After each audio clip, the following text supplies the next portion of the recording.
'Twas sublime, a very tangle of snakes, to think he dared to call us savages, when he himself was most base of all. Ha ha ha ha! To say the least, I am to you indebted, yet unquenched remains my thirst for revenge. The death of Mesmer was merely the start. Now comes the piper to collect from Marika, her offspring, and all the Erd Tree's denizens. In vengeance for the flames, my blade I wield. If Miquella's redemption soothes the ache that throbs within, demanding blessed vengeance, then I wish not to be by him redeemed. And then that's it. And if you choose not to summon him, he says, what cruelty's this? Who would rob me of my one vital purpose? Am I so feeble, witless, dull of blade, that vengeance was never to have been mine? O mother, O most cherished wife and child, it seems vengeance was not mine to enact. Where now should I point my tired blade? He loves revenge, it's his favorite. So, yeah, if you don't summon him for Mesmer, you learn that he had kids. Or he had a kid and a wife.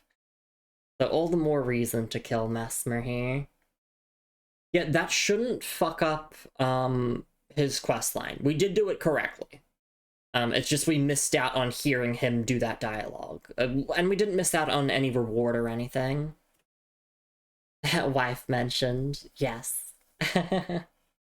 Alright, yeah, so that's that there. We're just looking at this dialogue again. Yet again, I see Conrad Arms upon his end. Did you see Mesmer's face was spine, very tangle of snakes? Do you think he dared to call us savages? Yeah, when he himself was most base of all, to say the least, I am to you indebted, yet unquenched remains my thirst for revenge. The death of Mesmer was merely the start. Now comes the piper to collect from Marika, her offspring, and all the Erd Tree's denizens. In vengeance for the flames my blade I wield. If Miquella's redemption soothes the ache that throbs within, demanding blessed vengeance, then I wish not to be by him redeemed. Yeah, no, he just wants to live for vengeance. Yep, so he basically doesn't give a shit about Miquella anymore. He's like, yep, okay, time to go and kill the rest of Marika's offspring, even though I already did that. Sorry about that, Horn Scent, I, kind of already did that for you. That's okay, though. That's okay. Alright, so sad that I didn't get to hear that, but yeah, I can like, watch a video to hear him actually voice that dialogue. Okay, and then I can mark that off. We can do our item descriptions, we can look at the remembrance, we can then return to Bellarat, and then we can do the Onspok and Freya stuff. Alright. Oh, I also want to change my Wondrous Physic back. Like, it's a good Wondrous Physic combo, I like this, and I might even use it for a couple more bosses throughout the rest of the DLC, but when I'm just, like, exploring the open world or fighting generic enemies, I kinda just want to just have something simple like this that's, like, generically good. Alright. Mesmer's Kindling. The kindling that burned inside Mesmer the Impaler, a dark thing eaten away at by a wicked serpent, burns the sealing tree said to be found at the old Rao ruins. Mesmer, much like his younger sister, bore a vision of fire. Wait. Melina? That makes sense, if we're going with the theory that Melina is... Well, no, it's not a theory. We know that Melina is the child of Marika. Looney says, if I recall correctly, Letta has dialogue for when Hornsent leaves after being summoned for Mesmer. Yes, we will also check for that. It is mentioned here in this guide to go to the High Road Cross and check if Letta is there. She might not be there, though, because we did fight her to save Hornsent's life. But, huh. Yeah, no, the family tree grows. It gets even bigger now. Let me just read this again in my head, and then we'll look at the remembrance, we'll look at what we can get from the remembrance, and then we'll continue on with the rest of the story stuff.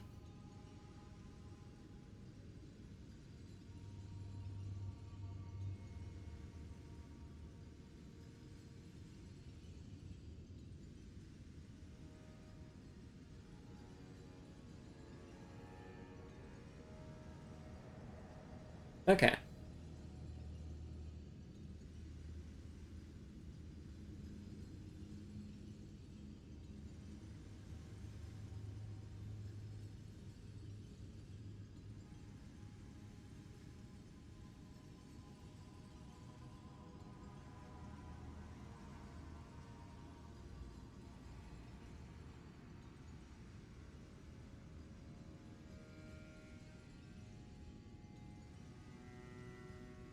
Sorry, my brain's just lagging for a moment. Give me a second.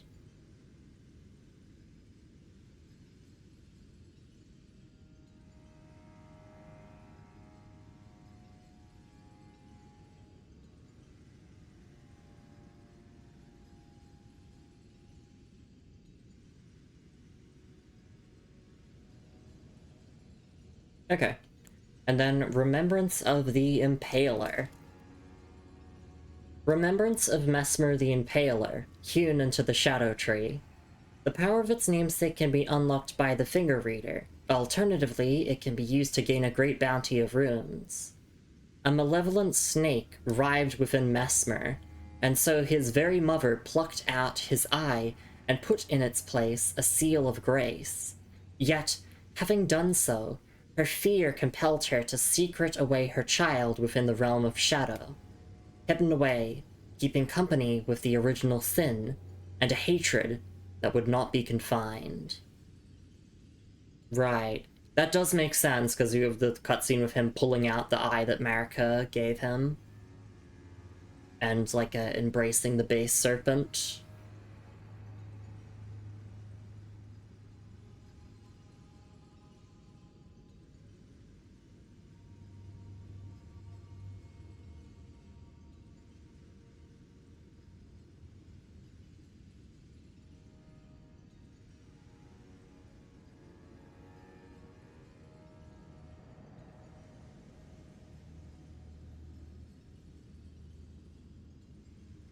Okay.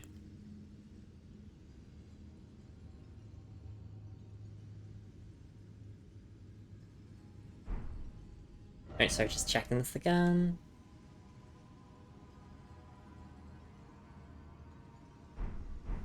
Yeah, so Marika basically did send Mesmer on this crusade here to dispose of him. And yeah, the Guidance of Grace is pointing us to the upper Rawa ruins. We explored the base of it before, or like a little bit of the base of it. So that's like our next area in terms of like main story progression. But we can check out this area here first. We're not gonna check out this area over here just yet. I want to save that for when the guide mentions to do it. Alright, let's go to the Round Table Hall. I'm so fucking worried about Onsfok and Freya, so maybe... I've already reloaded the area twice. If they were gonna move, they would have done so already.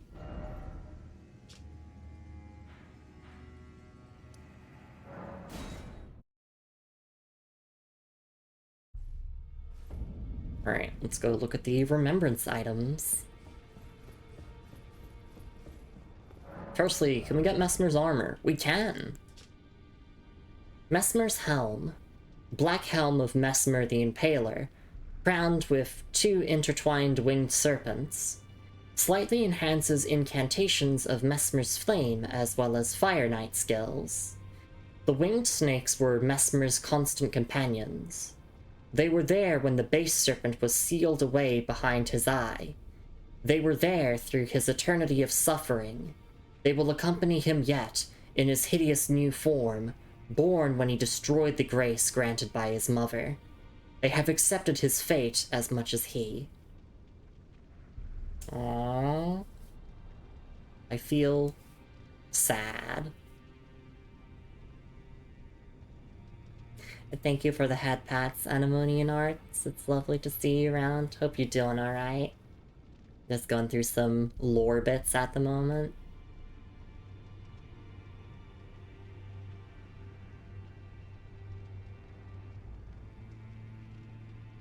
I'm just gonna reread this in my head before we move on.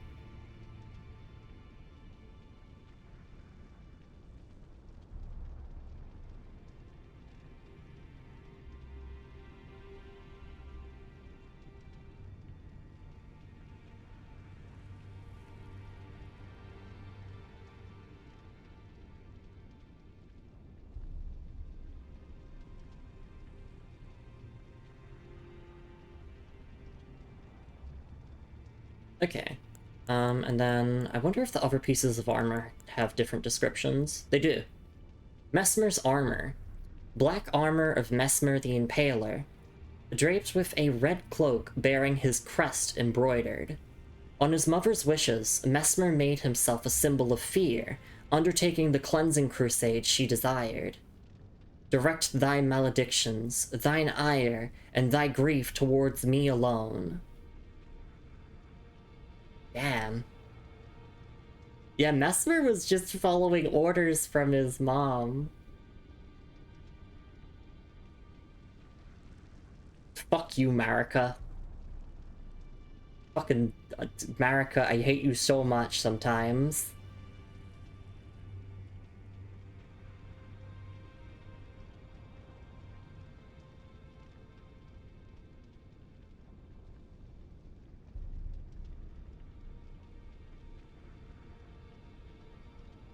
Okay.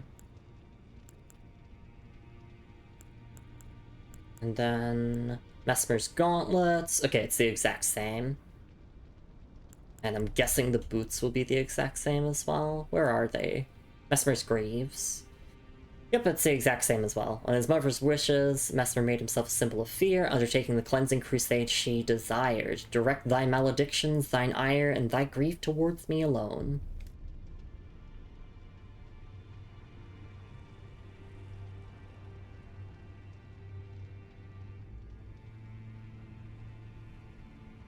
Okay, and then let's see what can we actually get from this. Starting with Spear of the Impaler. Weapon of Messmer the Impaler. A great spear with a warped blade in the shape of undulating flame. Remade by the forging arts of the Realm of Shadow, this weapon can be thrown by executing a strong attack, dashing strong attack, or mounted strong attack. Charge the attack to produce flame on impact, and the unique skill is Messmer's Assault. A fierce succession of attacks using a flame-coated spear tip. Repeated inputs allow for up to 2 follow-up attacks. The final move thrusts the spear into the ground, causing countless spears to form in the surrounding area. So yeah, you can do the flurry. It is a dex weapon, so I ain't using it. But then, we have 65? Holy shit! Okay, Messmer's Orb. Messmer's Orb. An incantation of Messmer the Impaler. Summons Messmer's Flame to form a giant floating orb. The orb soars toward a foe, crashes into the earth, and explodes after a brief delay. Charging enhances potency. Messmer despised his own fire. Time and time again he hoped to rid himself of it, but ever did it burn. Also kind of disappointingly mediocre, damn. Good faith weapon, but nobody sane is meeting the 25 or 35 dex requirement? Yeah. Okay, disappointingly mediocre weapon, I say.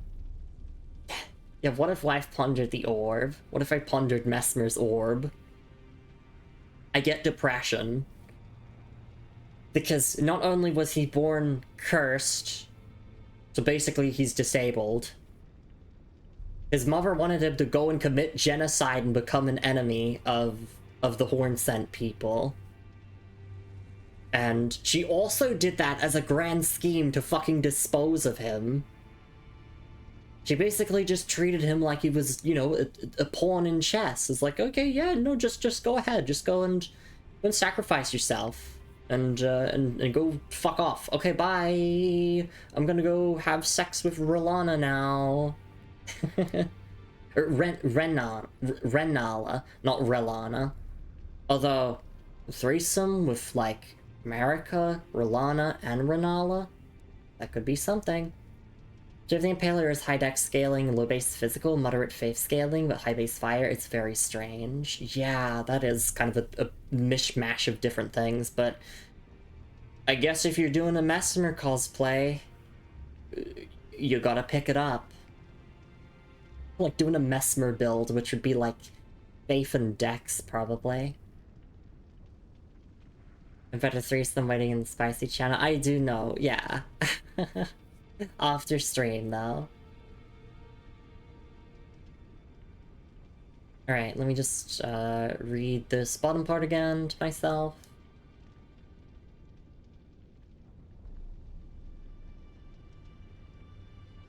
Okay.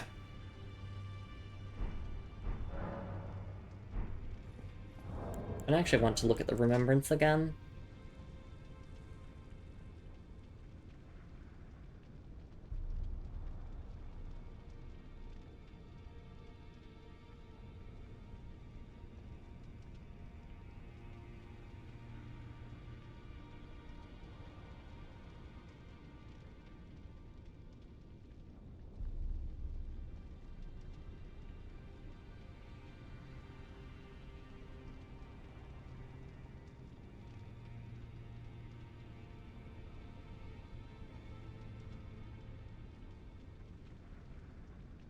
Okay.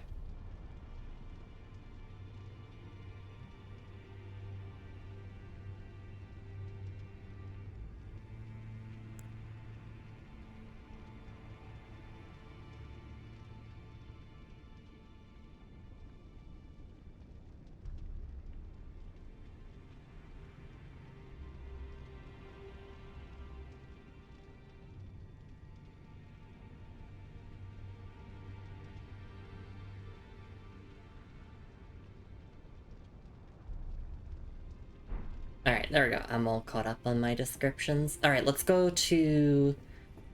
I want to prioritize Onsbach and Freya over Hornsent Grandam. Like, Grandma would be fine.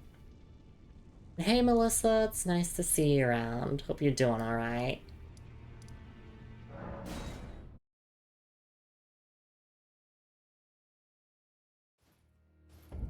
Alright, let's go to Onsbach, who should be around here. I want to tell him about Freya.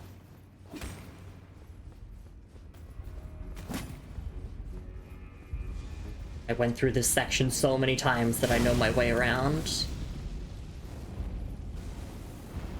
Just gotta make sure no enemies follow me over here. As long as I'm not considered to be in combat. Yep. I am not considered to be in combat. Alright, let's talk to him and let's tell him... But firstly, let's give him the scroll, but then also we need to tell him that Freya is having some trouble at the moment. What could they possibly have in mind for Lord Moog's remains? The implications are rather... unnerving. Okay, hand over the secret rite scroll. Well, what's this?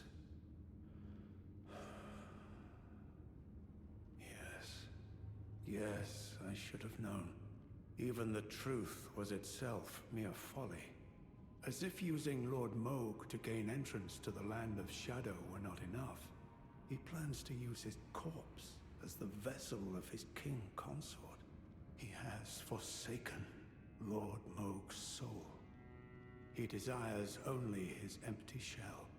It beggars belief, but I'm afraid Tender Mikula fails to grasp the humiliation implied by this act. One thing is certain. My dear lord deserved better. Righteous Tarnished, you have my gratitude. You have given me the answers I needed, but I can hardly fathom it. Such folly. unto the end. I am a warrior, but I've aged. I cannot afford to act hastily. Curse it all. I know my limits. I could spend the rest of my life honing my craft, and still that creature would be out of my blade's reach. The absolute folly of it all. Okay. Tell him about Freya's decision. Freya, by the gods. She must be feeling the need to reaffirm her allegiance before she heads to war. A true Redmane she is, hardly troubled by the rot. Righteous tarnished. Could you please give this to Freya? Thanks to you, she too will have the answer she requires. Yes. I can see her barreling into the fray right now. Perhaps I shouldn't meddle in her affairs, but this is the only way I can help. Perhaps I shouldn't meddle. This is the only. Okay, there we go. Perhaps I shouldn't meddle in, but this is the only way. Let's take a look at the letter. Letter for Freya. A letter written by Sir Ansbach to Freya the Redmane, presumably written in answer to her query, but the page is neatly folded to keep prying eyes from reading it. We don't get to know the contents unless she tells us. Okay.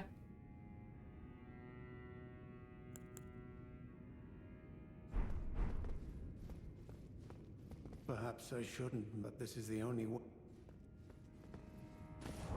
Alright, and then let's go to Her Grace.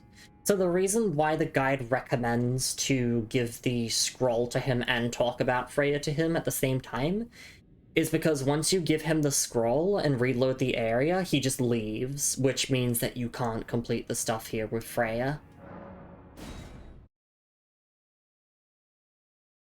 And there are consequences for giving Freya the letter from Ansbach, but I'll give her the letter. She needs answers. I'm afraid I'm busy. Truly. I should have asked Ansbach to impart his knowledge when I had the chance. There we go, take this letter. From Sir Ansbach? To me? What on earth could it... Oh. Yes. Of course. I see. As the Festival of War concluded, General Radahn's soul met an honorable end, but kindly Mikola wishes to revive it, which is fine by me. I know it would pain old Jeren, but war has always suited General Radahn best, and certainly far more than any honorable death. Endless war to invigorate the soul, as befits General Radahn, the Great Lion. Thank you. Now I finally cast off my misgivings. Give my regards to Honorable Ansbach. Tell him, if we should meet in battle, to face your bow would be fine enough, but to face your blade would be an honor. All that remains is the fight, for our kind Mikola. All that remains is the fight. Okay. Down at the Grace here, reload the area. See if she has new dialogue. All that remains is the fight, for our kind Mikola. Okay, and then if I pull up the map, yeah, Ansbach is gone. Okay. Interesting. Very interesting. So Mikola is planning on reviving Radahn to make him his consort by using Mohg's body as a vessel for his soul. Okay. Well then. That's scary. That makes sense why you need to have defeated Radahn to play this DLC. Because this story literally does not make sense if Radahn is still alive.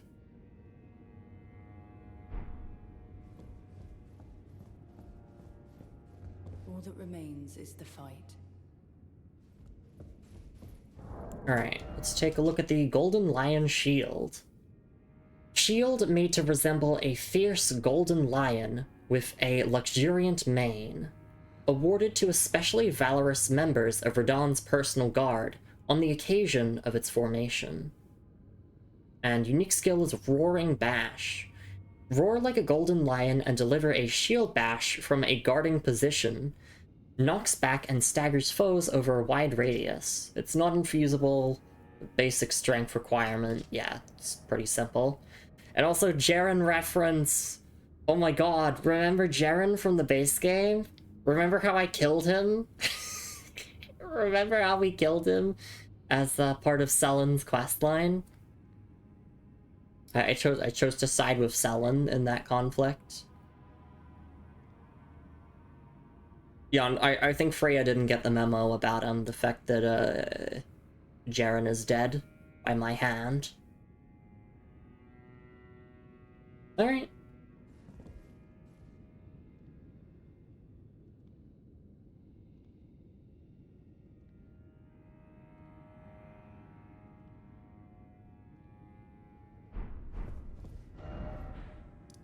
Okay. Now we go to Hornsent Grandum. Who should be... Which grace is the fastest there again? Alright, the small private altar. We talk to Hornsent Grandum until the dialogue is exhausted, we reload the area, and then we talk again. And that's the end of that quest line, it looks like. Because, I mean, we did it. We beat Mesmer.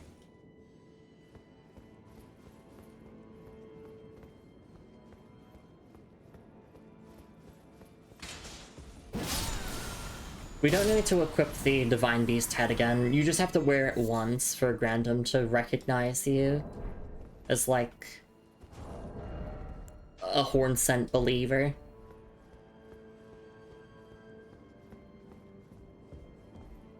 Heaven's great and gallant sculptor keeper, I know it in my bones. Thy deed is done. A worthy deed, no doubt, to bring our foes what surely was deserved recompense.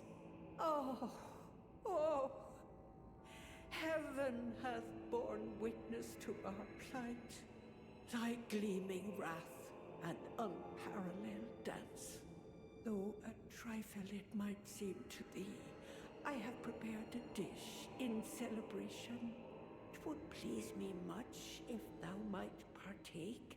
Partake, partake, until thou art sated. O sculpted keeper, I offer my thanks. Thou danced with passing wrath and beauty, such that rightfully avenged we would be. I have never known such joy as this. Sculpted keeper, O great and gallant sculpted keeper, wert thou by this old maid unduly pushed into facing such labors as thou didst? Has our grave resentment fettered thee? With such bounteous fury didst thou dance? I cannot presume thou didst not suffer. Please, I ask thee, allow thyself some rest. None of the tower would dare interfere, and if one should, I'll see to them myself. Apologies, O noble visitor, but wouldst thou permit me a little rest? Mine eyes are oft apt to glaze over. The years taking their toll, 'tis plain to see. Even telling dream from reality is a task increasingly beyond me. Apologies, O noble visitor, but wouldst thou permit me a little rest? Apologies, but wouldst thou permit? Okay. Let's look at the soup that we got. Then we need to reload the area. Gourmet scorpion soup. Scorpion simmered in a black soup. An exquisite dish chock full of mouth-watering scorpion claws. Boosts physical damage negation temporarily and gradually restores a great amount of HP. The thoughts and feelings of the cook melt and blend into the stew, but those who can distinguish the taste of love are few and far between. Partake, partake, until thou art sated. Thank you, Grandma, for the meal. I appreciate it.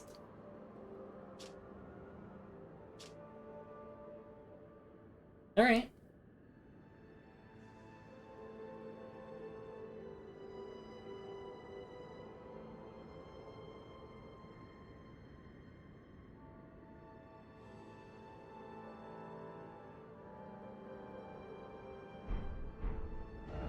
Okay, area reload. And then after this, I have to check what we do next. Oops, wrong way, wrong way, wrong way, wrong way.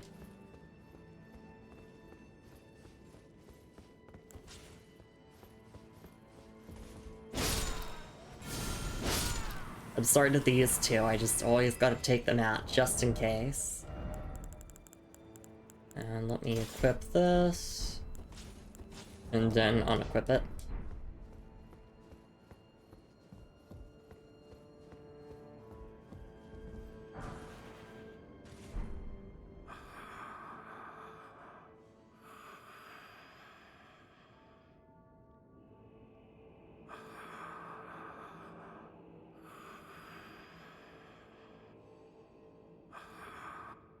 Okay, Grandma's just having a nap. I'm just gonna reload again and see if there's anything different. I'll see if I can run past the enemies. Please say they ignore me. Nope. Can they follow me in here?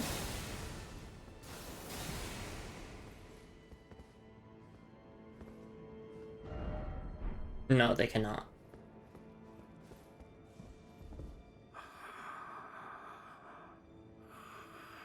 That's the end of Grandma's questline. Wait, this one's different. Oh, it's the same description, it just doesn't have the part at the bottom. But because they're reading every single item description, I owe you all reading this. Gourmet scorpion stew. Scorpion simmered in a black soup.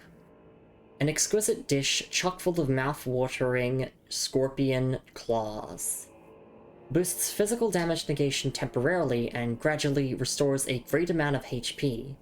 The thoughts and feelings of the cook melt and blend into the stew, but those who can distinguish the taste of love are few and far between.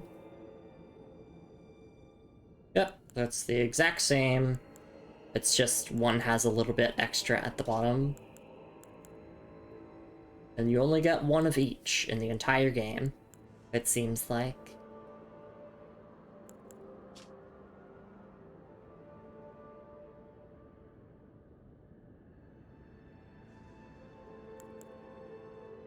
That's just the bottom part that's different.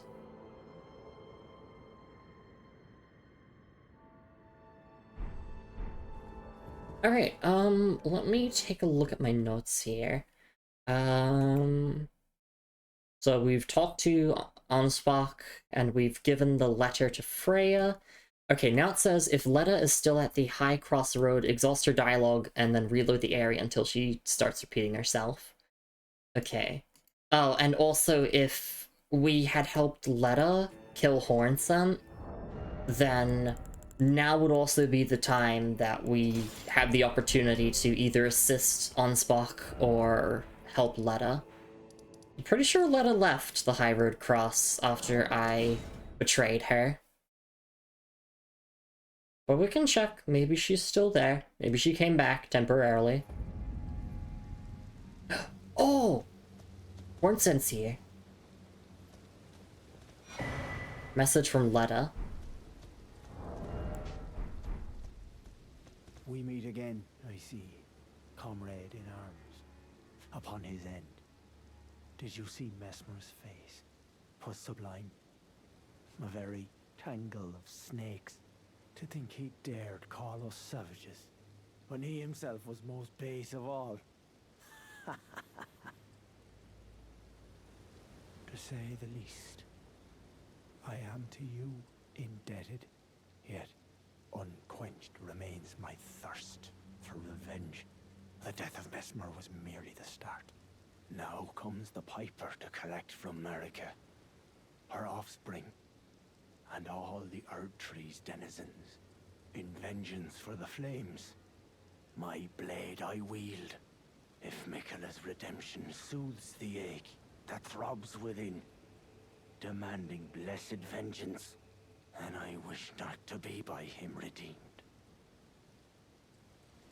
If Miquella's redemption soothes the ache that throbs within, demanding blessed vengeance, and I wish not to be by him redeemed. Okay, I'm glad that we actually managed to get this dialogue. I thought we completely missed it once we reloaded Mesmer's boss arena, but he just relocates to here. So it's a good thing we came here. And it's a good thing we got the message from Letta as well. If Miquella's redemption soothes the ache that throbs within, and I wish not to be by him redeemed. Yep, he's still just gonna keep seeking vengeance.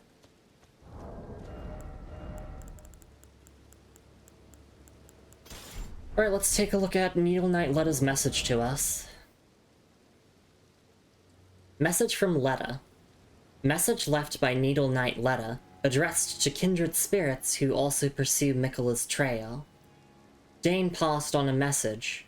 The sealing tree is in the ancient ruins of Rawa. It lies beyond the high bridge leading from the first floor of the storehouse. I will join you there, once I've finished the task at hand. Okay. Well, this isn't addressed to us specifically, because we kind of betrayed her. This is just to other followers of Miquella, but we just happened to find it as well. Okay.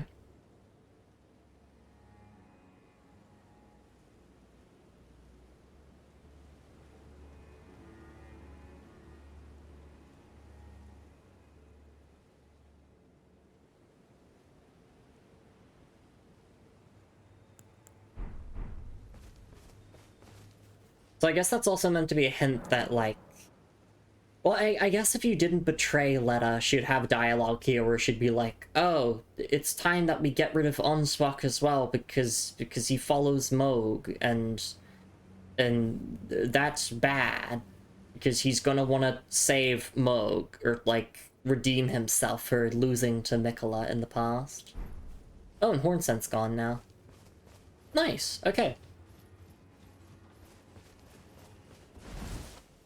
I did not get the reading of Hornsent's dialogue right.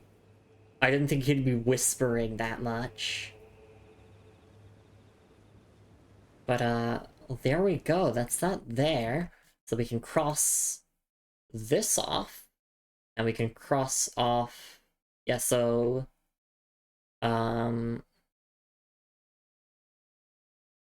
Yeah, we can't do the fight... I mean, I'll check.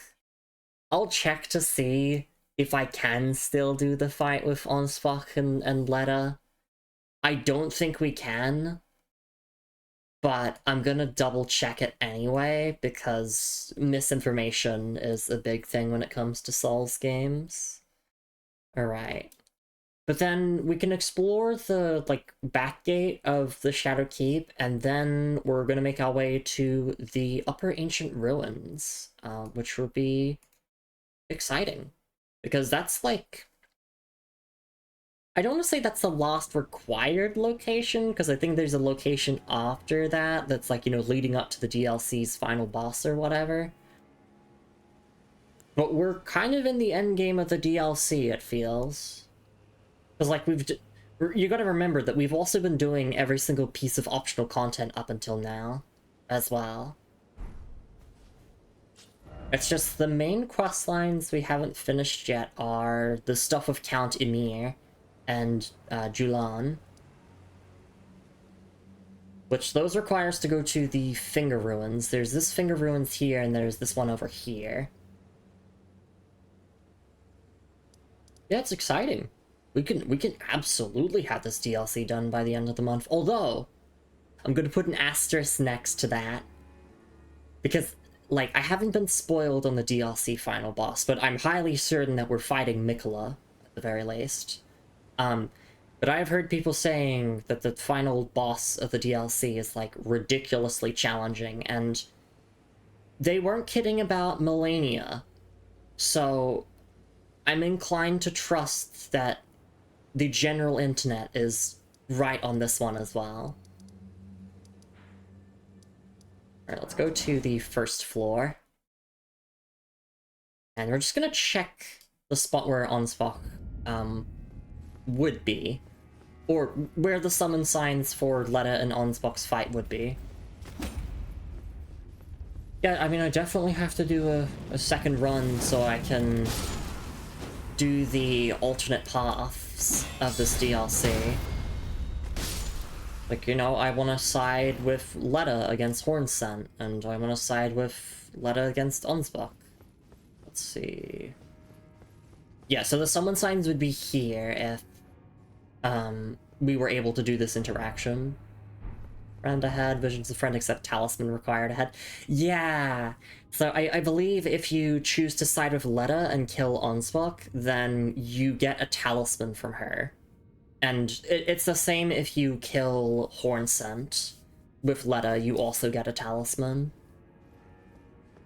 Unfortunately, as much as I love Hot Lady Knights, I don't know about Letta and I don't know about Mikola. I'm a little bit concerned about both of them. I mean, you could use the body for Moog, the body of Moog for whatever you want, like... We need to remember that although Onspock is an incredibly nice guy, and you know, I enjoy being in his presence, he does serve a blood cultist. He is a knight serving a blood cultist. Let's not... like... Obviously, Moog is still a victim of Mikola's enchantment, right? But wait, that's based.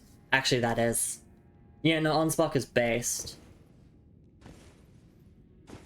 He literally sees this blood cultist guy, and he's like, on my honor as a knight, I must serve this guy. He's got great ideas. The age of blood loss.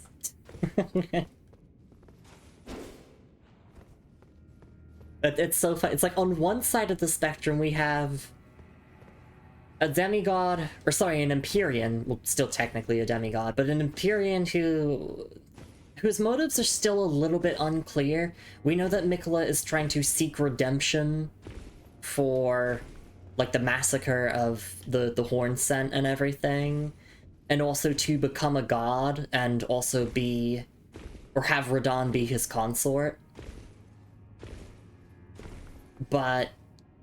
he also forcibly charms people, so that they cooperate and get along with each other. And also... He made Moog look like a pedophile. Like, you know, being a blood cultist is fine. Being a pedophile, that's a no-no. Alright. I got another message of praise. In fact, I think I noticed one getting a praise while I was fighting Mesmer, but it really didn't help. Let's see. Look, the people love me! Because the yellow annex tunnel fucking sucks for trying to find smithing stones. People like that. Alright, yeah, so I want to take a stretch and hydrate break, and then when we come back from that break, we will explore out this way and, like, all the way up this section, I guess? There's also this section over here, but I want to save that for later. I think we'll do that, like, when we do the kind of eastern section of the map here, like the northeastern. Alright, and I want to double check this again, because, I mean, this is significant. Have mercy for the spirited away shamans. Okay, if I notice any spirit shamans, I'm not gonna kill them.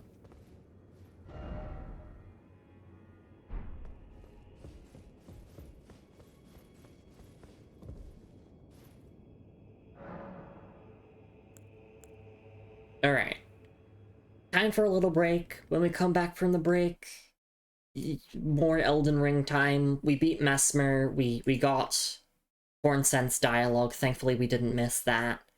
And literally I only have one thing left here on like my checklist for quest lines, so that means that we can focus our attention on exploration and clearing out bosses before we... I definitely want to start on the Upper Ancient Ruins before the end of this stream if possible. Because I want to do that, and then after that, I want to do, like, the Finger Ruins, and, like, explore the northeastern part of the map and everything. And then I think after that is pretty much just a final area and final boss of the DLC. So yeah, we're definitely nearing the end game, huh? Anyway, I'll see you all in a couple minutes. Please do take care of yourselves, everyone. Grab yourselves a snack and a drink if you can or want to. And we will be back with the back gate of Shadow Keep after a short little break. I'll see you all then. Take care, everyone.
Alright, and I am back. Thank you for your patience, everyone. I really do appreciate it. Alright, let's explore the back gate and beyond of Shadowkeep. I also forgot, I wanted to do a shout out for Anemonian Arts, who's a very, very nice artist, and he's very kind to me and cool. Are there any other shoutouts I forgot to do? I think I am on top of all of them. Alright, well yeah, let's just continue ahead. Head out the back gate and see... I had a gut feeling there was a boss fight ahead, just kind of looked like a little boss arena. Oh wait, I should change my talismans around. Go back to this.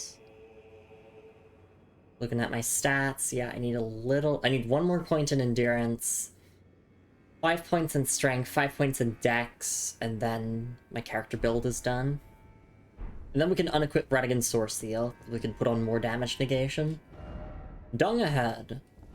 Boss ahead, therefore try horseback battle. Why is it always death? Oh, in that case, if the people are saying it's a boss fight, I'm putting on my physical damage. Again. You know what? I'll use a rune arc. If I don't burn through all my rune arcs before the end of this DLC, like, I've miserably failed then. Alright.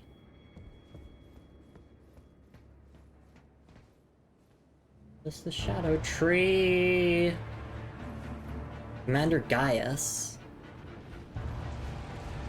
Oh my god, remember Dark Souls Remastered? Remember Dark Souls 1? Remember that boar? This is them now.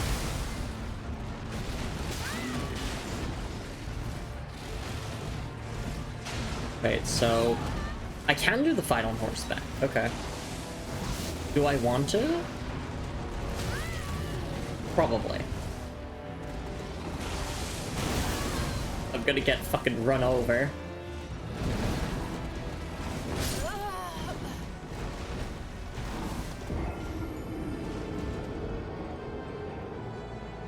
Is that not just like the generic commander model?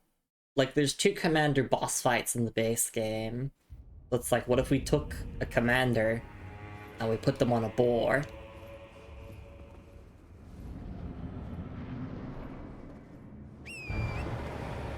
Well, hopefully you don't all find this fight too boring. I'm sorry. Actually, I would want to use Milady for this because it's got a good thrusting attack. Or good heavy attack. No, I can't do this on horseback. Fuck that shit.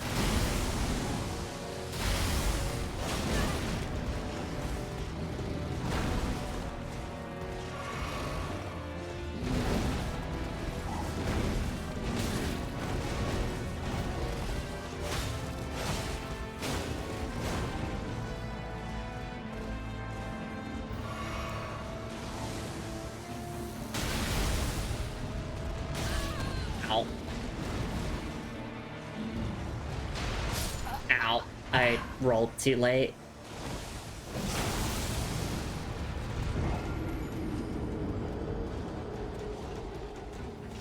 Well then, I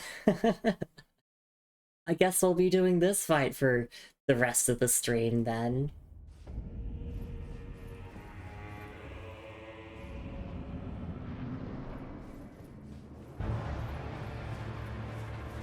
I don't really care to pick up my runes, but I'll go for them. Ow.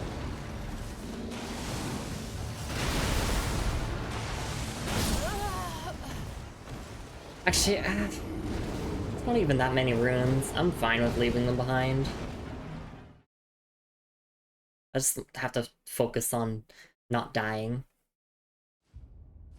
I guess I could do a build of like, or not a build, but like a strategy of riding around on Torrent throwing lightning spears.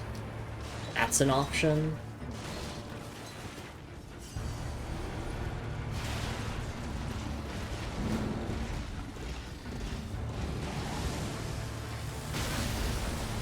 So this is why we needed the revered spirit ashes for the torrent boss fight. What do you mean you don't face the enemy when you throw the lightning spear on torrent? This sucks. I hate you, From Software.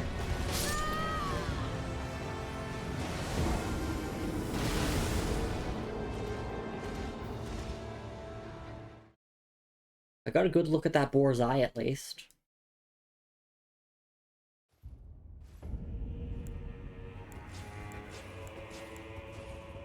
Yeah, I don't know what the strategy is here, Chief.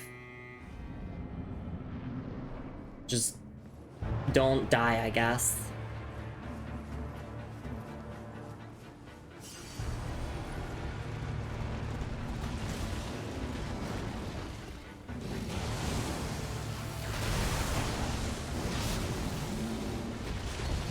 Just roll diagonally into the side, that seems to be working.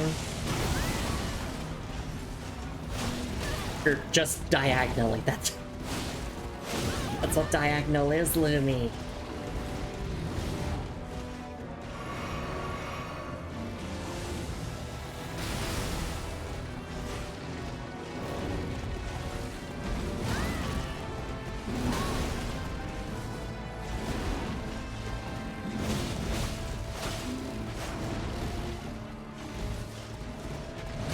I'm guessing you can't hit them off the horse. Or, God damn it, I'm such an Elden Ring player. I call everything a horse or a dog. It's a boar.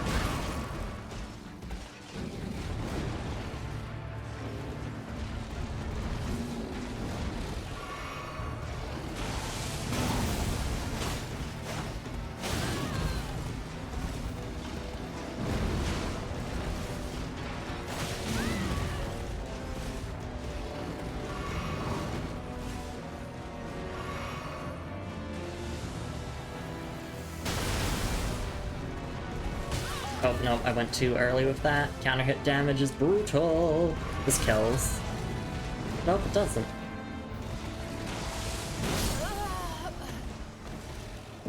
Yeah, I have a feeling this one's gonna take a while. I guess I could cast Protection of the Erd Tree before I walk in. Or try to cast it throughout the fight. It's just... No, I'm not gonna get casts of it off. It is too slow.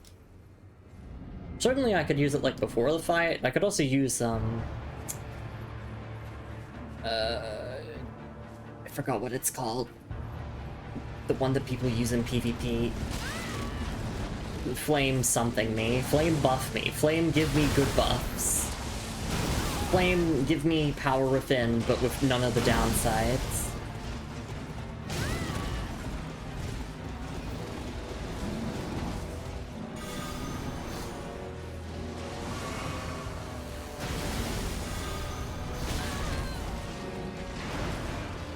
That should be the name of that incantation. Flame, give me power within, but with none of the downsides.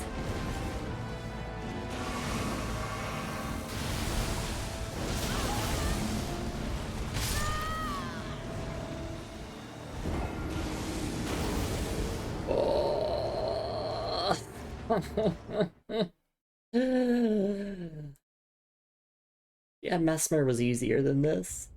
Because at least we had Horn Scent. Lumi, why don't you use the Mimic tier? No. Where they patched it, guys, to be in front of the boss door instead of far behind.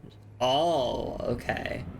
You'd walk in and it'd just like charge at you straight away.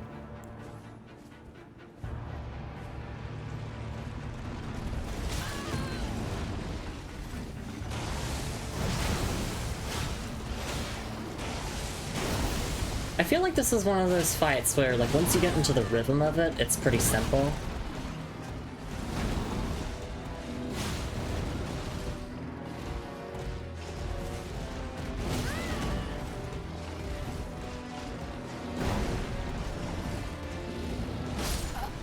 I say as I die. But like it feels as if there's a lot of windows to attack. Oh, I got a view of the tongue there, the boar. But yeah, it feels like there's a lot of windows to like get your damage in and everything. I have physical damage negation on. It's just it's DLC, it hits like a truck. We could also come back to this later, after the ancient ruins of Rala. But I feel like I could do this with my current build.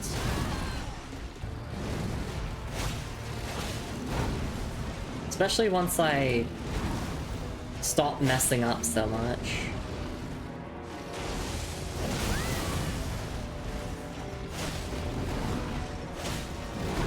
Two, and slam.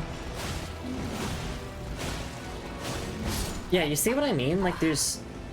I obviously got greedy there. I attacked one too many times, but, like...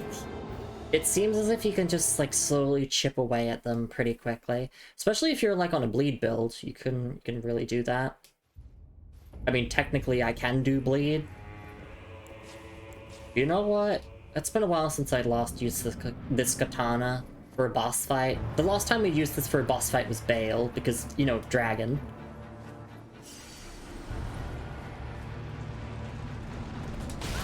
No, I always time my roll a bit too late.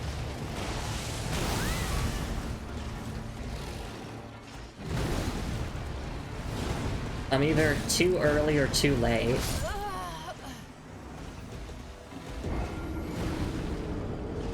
I mean, I guess that's the only times that you could have bad dodge roll timing, is if you're too early or too late.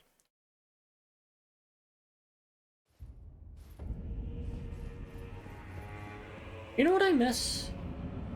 I just realized this. The game doesn't show item descriptions on the loading screens anymore. Well, I mean, it never has, but I'm just like, you know, they used to do that with the previous games. I guess it doesn't really matter because PC loading times. So you wouldn't even be able to read them unless you're like a super speedy reader.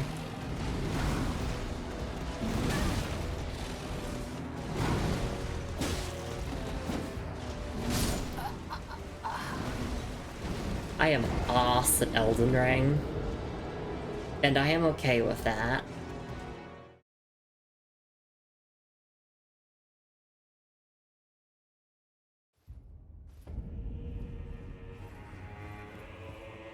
This is how we get to 1,000 deaths by the end of the game.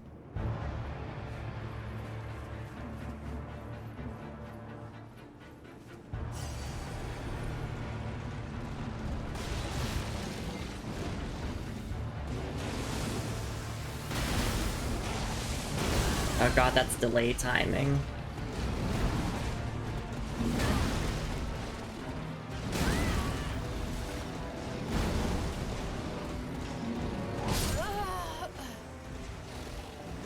When I want to read a quest description, Monster Hunter Rise, and I don't have time for more than maybe 2 words, yeah. Most people hated this boss. Okay. It doesn't change the fact that I suck at it. Not to be, like, super self-deprecating, I'm making light of the fact that I suck. I'm turning it into a joke. It's funny. It's for comedy. Really, all I can do when I'm getting my ass beat is just laugh at myself and enjoy the ride. And then, you know, the inevitable hype moments when I actually start improving at the fight.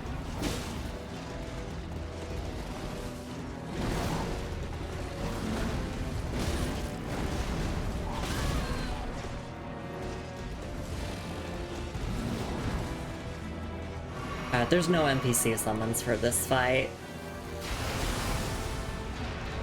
Otherwise, my guide would have mentioned it.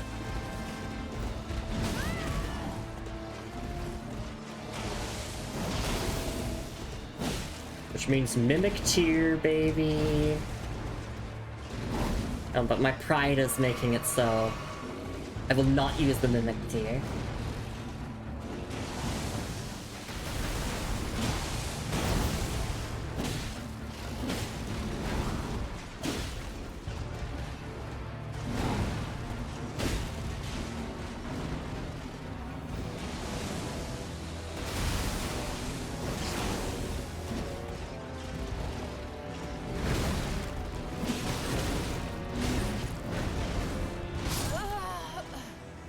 barely made a dent in the health bar.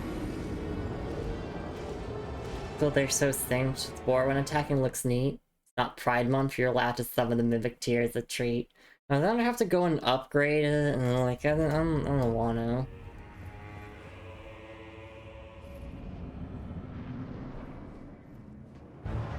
I'm trying to think of other alternate strategies I can use with my current available toolkit that doesn't require me to, like, respec or whatever. And I got my physical damage negation equipped. I can use my rune arcs, obviously.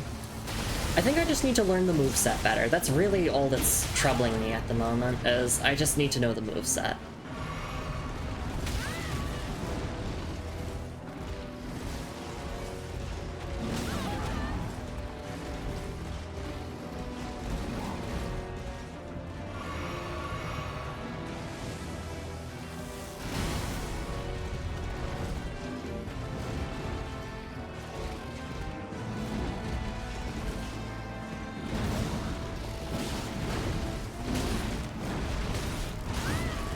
That combo normally kills me. That's a huge window to get an attack in. Yeah, it's also about, like, optimizing damage windows, or, yeah, like, opportunities to attack.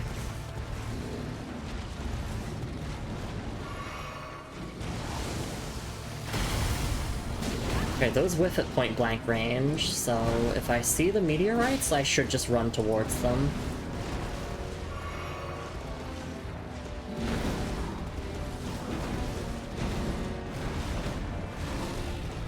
Okay, charge heavy.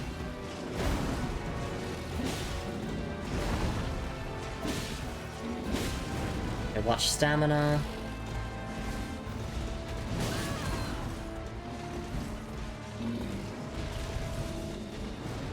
Meteorites? Yep. Those just whiff at point blank.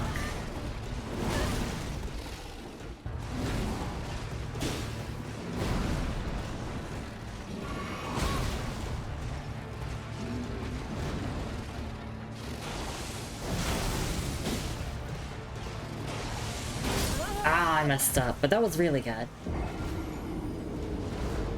Yeah, it's mostly just about recognizing what moves are safe to punish after.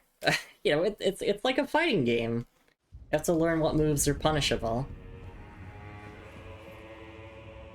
And a lot of the gravity magic stuff they have seems punishable. Which also, the gravity magic is making me think, like, does Gaius have a connection to Radon, perhaps? Because, I mean, the narrative has been really sucking Radon's cock of how Mikola wants to revive him and everything.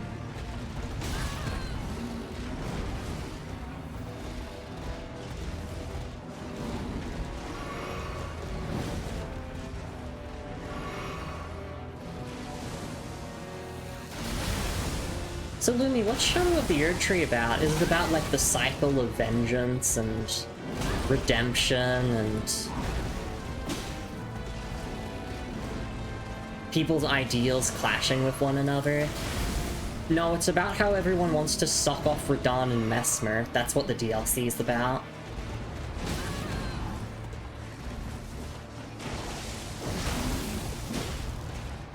If anything, I just want to give Mesmer a hug. Like, sorry that Marika is your mom.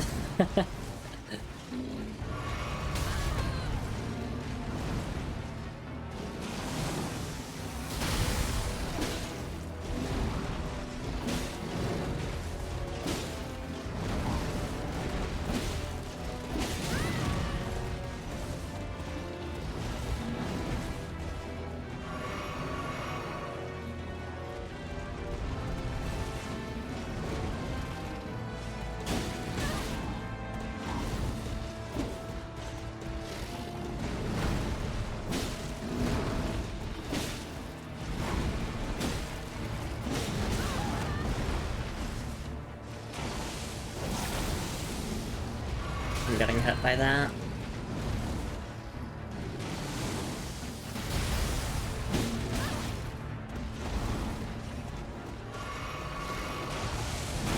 Oh. That's okay, like, the gravity magic doesn't really hit for that much. It's the physical damage that I'm scared of. Phase 2! We made it! Progress! That's progress.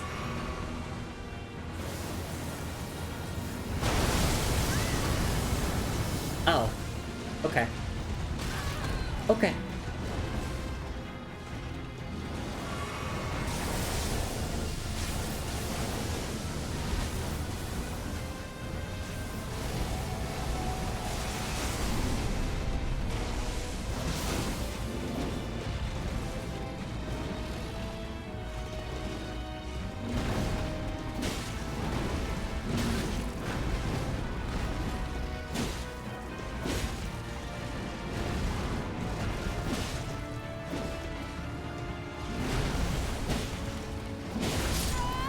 Oh, we got a bleed proc.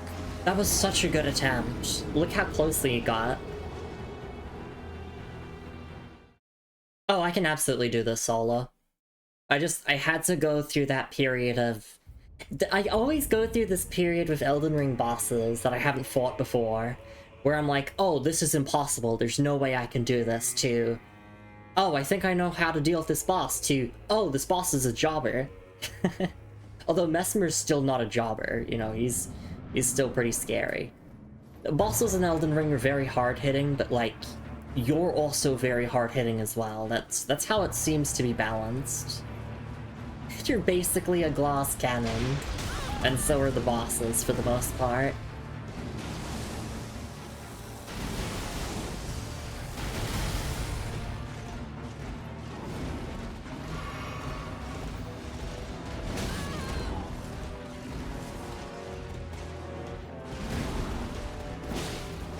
Although it's very funny that I called Melania a glass tank, because that's also kind of true.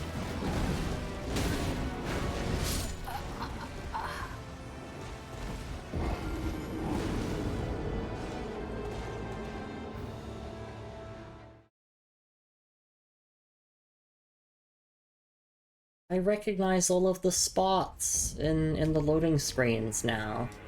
If you have Shadow of the Erdtree installed, it shows, like, Shadow of the Erdtree locations. I'm like, oh, I recognize them now. I've been there. Ow. Yeah, like, the damage from that is fine. It's just the physical hits that hurt more.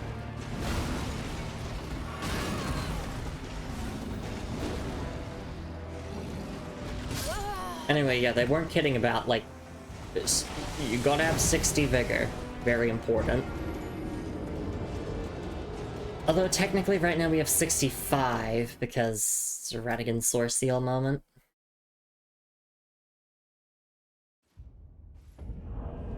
Okay, I'm gonna use a Rune Arc.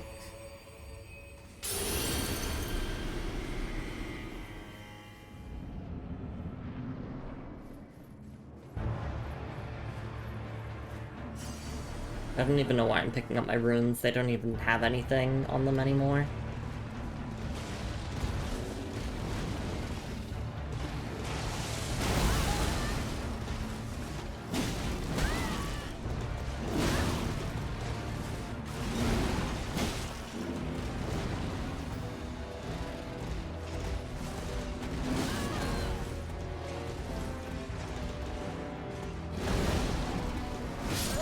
Oh my god, I do not know the...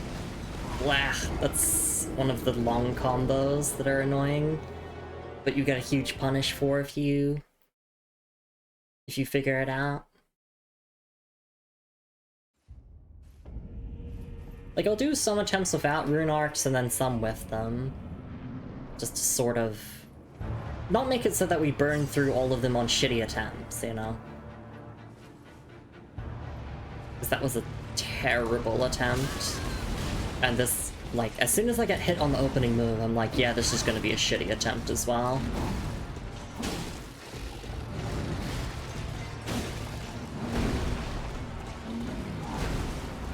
Unless...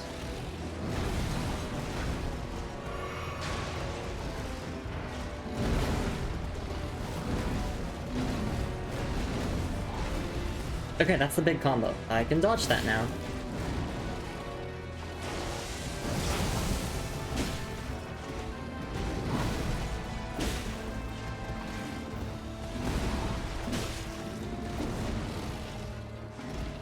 Yeah, there's a lot of opportunities to get damage in this fight. It's just so punishing when you get hit.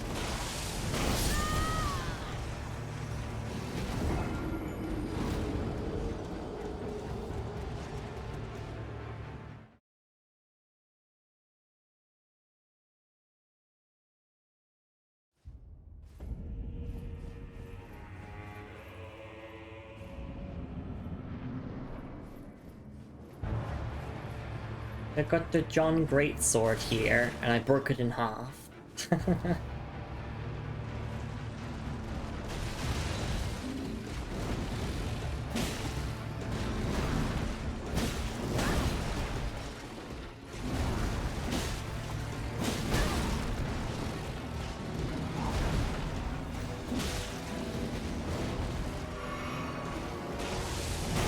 Nope, messed it up. I thought that was the projectile one.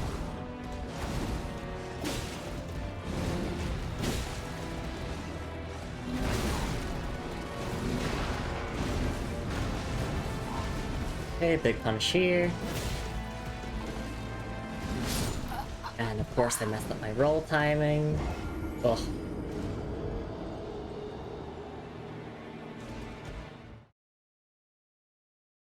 Commander Gaius confirmed harder than Messmer?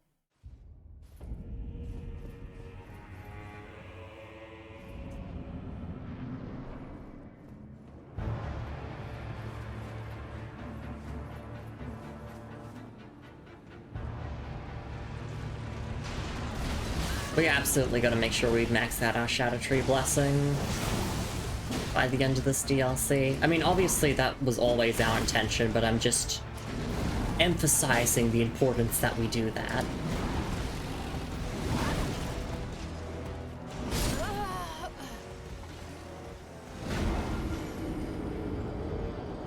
You know, it's actually really cool how the build-up to the release of Elden Ring and the gameplay coincide with one another, because there's just so many delays. The game was... I mean, I don't think the game was ever delayed, per se. It's just, it was revealed in 2019 and released in 2022.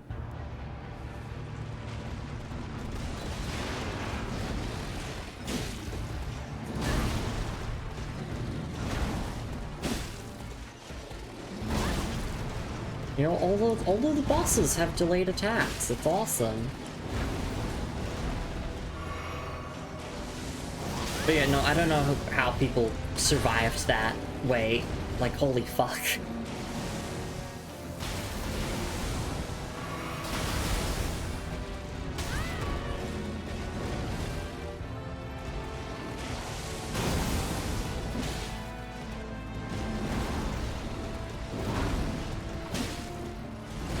Kills me. I messed up.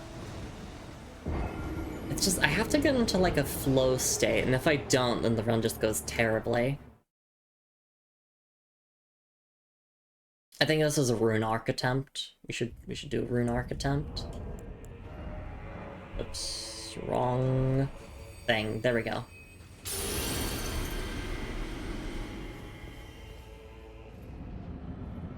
Save me, Morgott. What would Morgott of the Erd Tree say? Foul tarnished. Would you be beaten by a mere boar? Is that all you'll ever amount to? Thy kind are not worthy of lordship. Unless you beat this fucking boar. Thank you for the head pats, Looney. I'm a little upset there, because I didn't get a single hit in. So let me just cool off by running around. Oh, run. Just cooling off.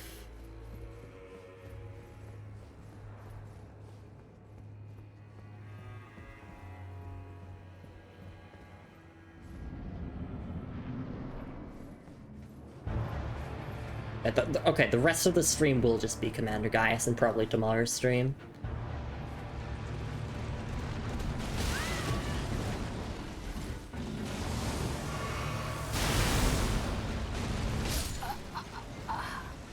Just that charge attack, like, it's a fairly easy attack to dodge. It's just, if you mess it up, goodbye to your health.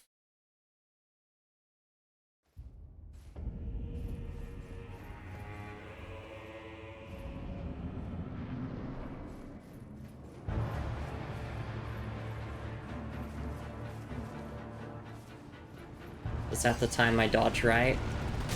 Nope, I messed it up.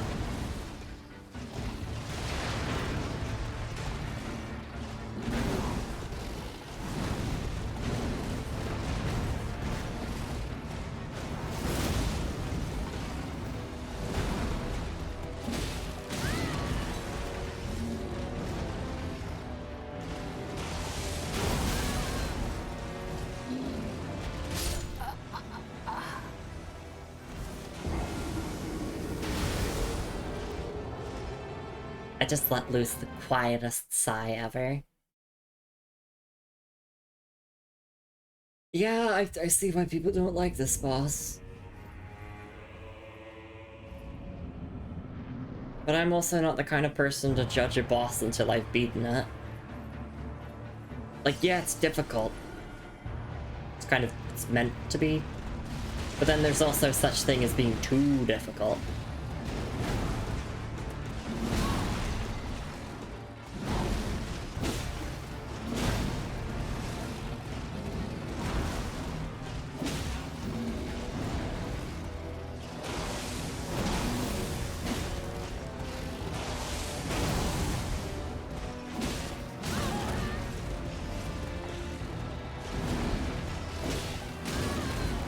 Let me guess, you're gonna do a charge and kill me. Oh, I dodged it! Haha, fuck you. Ow. We call that karma.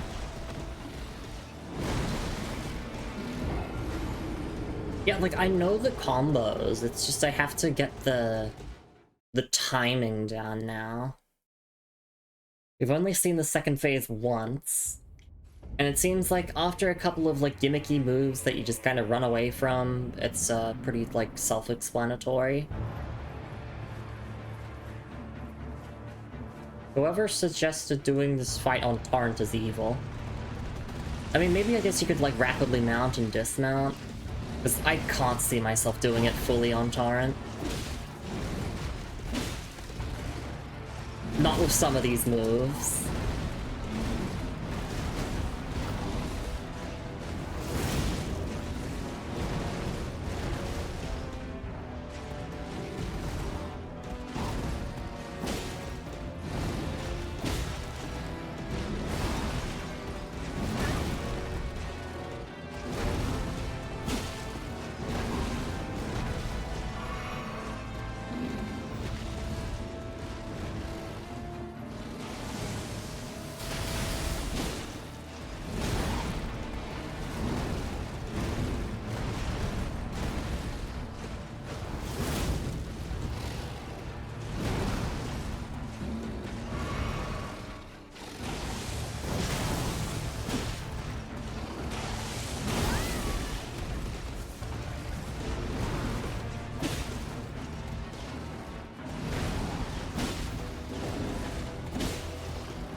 There you go, phase 2. Oh god.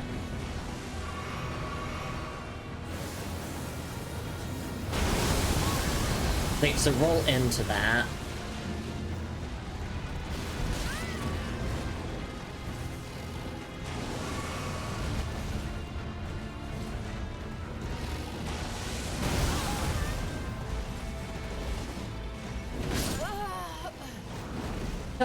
Okay.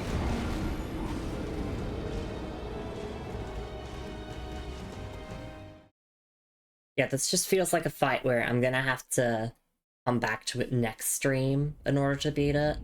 Give my body some time to, like, rest and... like, process the fight.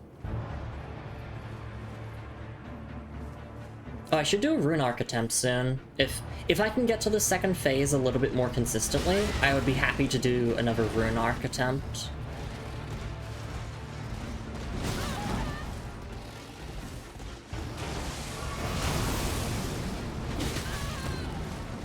But then I have attempts like this where I just get fucking hit by everything and I feel miserable.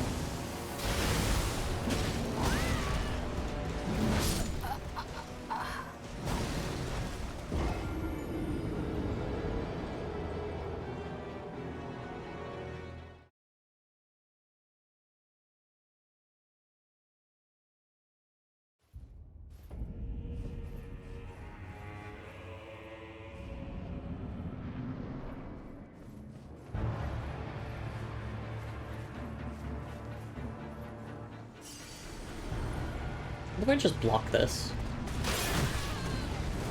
Not a good option.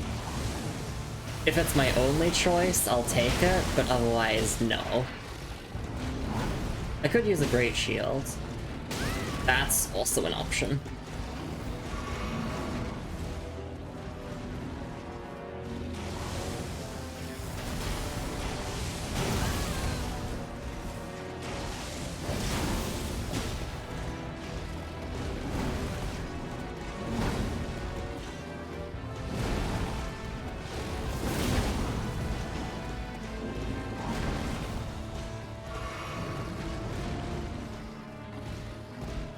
Yeah, there's so many windows to attack. And, like, to heal. It's just punishing if you get hit. That's the only, like, difficult part, I would say. And, like, you know, delayed timings, of course, but that's just an Elden Ring specialty.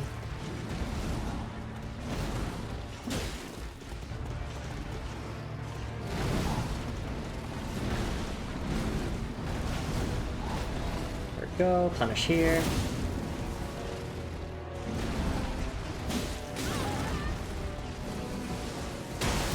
Okay, so we roll into this when he gets near the ground.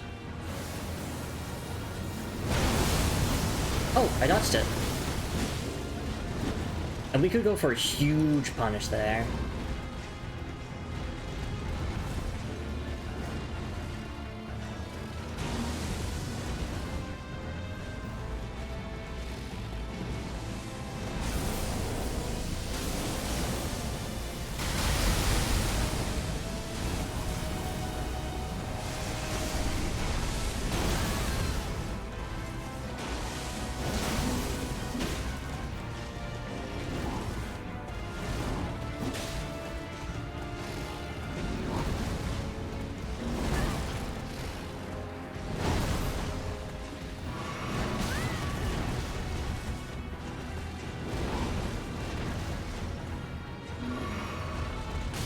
Nope.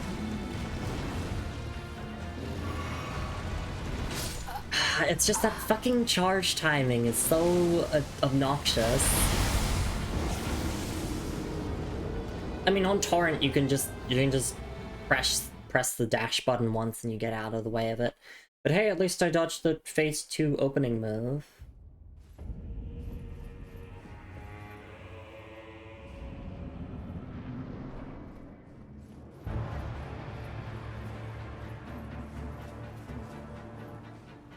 But can I outrun this? No, absolutely not. And then you get fucking clipped by it all the time.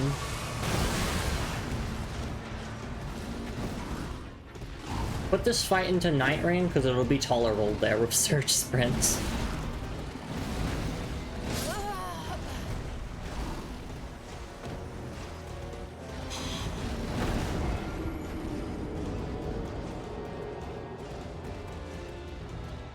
Okay, I need a little mental reset. Like we could reread item descriptions. That's a way to like calm myself down a little bit. We could do that potentially. There's not really any ones that I'm particularly keen on rereading though.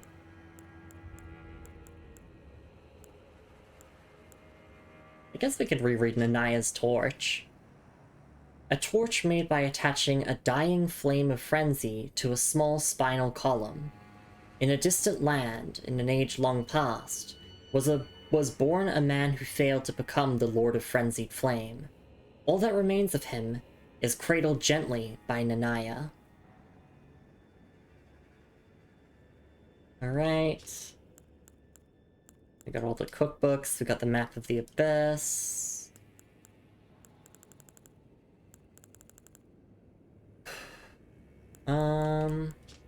Yeah.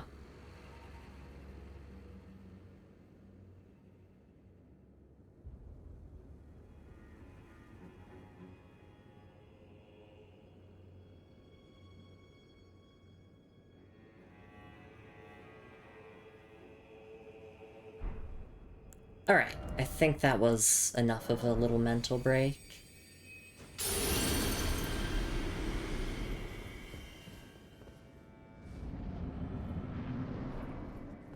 If only Melina were here. She doesn't have any Shadow of the Earth Tree dialogue. But if she was here and we could, like, talk to her, that would be awesome.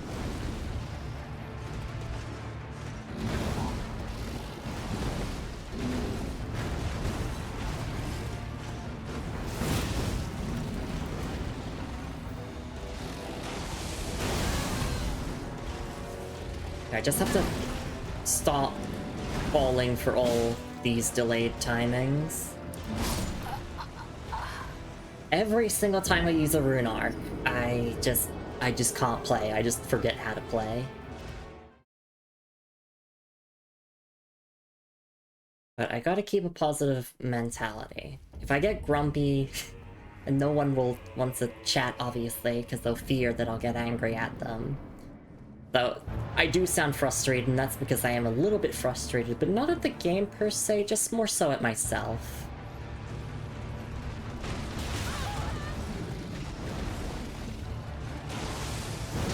But I know that I can do this. It's just a matter of when.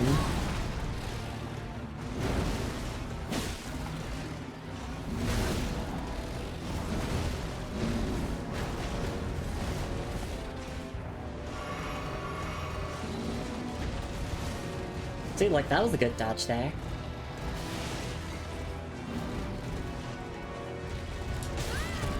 Yeah, I gotta try rolling diagonally. I found that a little bit more comfortable than timing a side roll. I don't know why. It helped.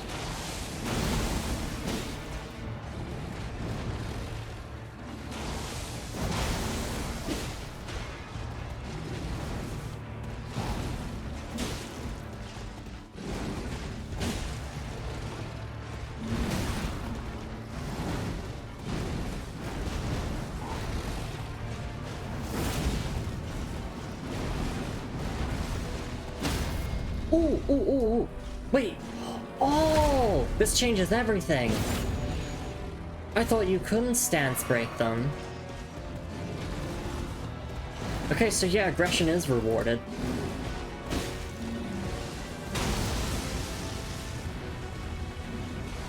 Maybe we pull out Ordovis's greatsword.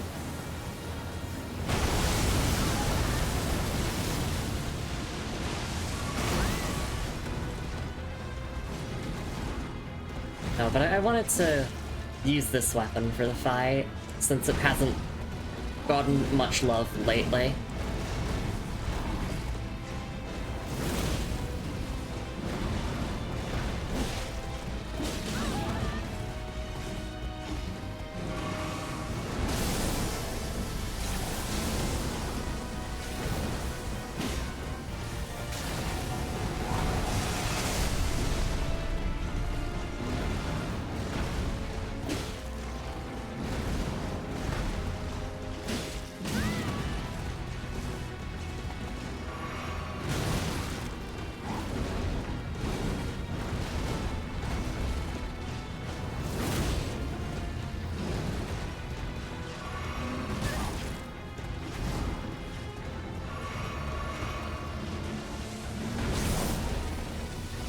We want to get out of the range of this.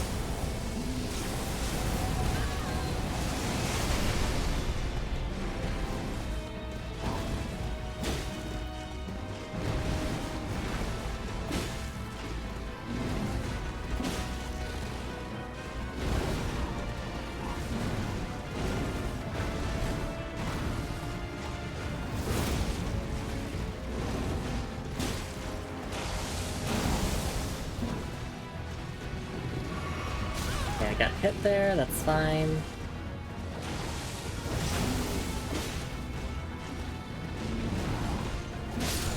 Easy game.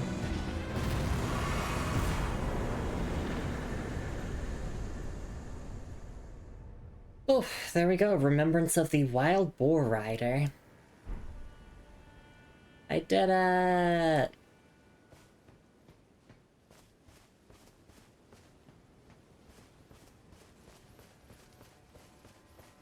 Nice, thank you. We did 2 remembrance bosses today. That's awesome. Oh, there's a Grace here. I was gonna go back to the other one. Good job, Bacon Girl. Thank you. I showed off my bacon. I was like, here's the bacon. And it's very funny that our final hit was the one that triggered Bleed.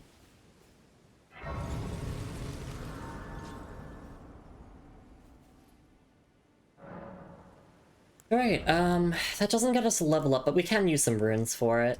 But before we do, let's, I guess we'll finish the stream by looking at all our remembrance stuff and leveling up. Rodovus would have been good for this. If I recall correctly, Gaius to speak to Holly. Okay. And also, like, there was a lot of openings where I could have used the weapon skill. And the weapon skill is amazing at stance breaking, especially when charged. I guess, yeah, we can explore over this time, or over here next time, and then we can make our way to the ruins of Rawa and do all of that. And then once we're done with all of this here, we can then go and do like this here, and all this over here, and all this over here, and then, yeah, that's the DLC. From what I understand.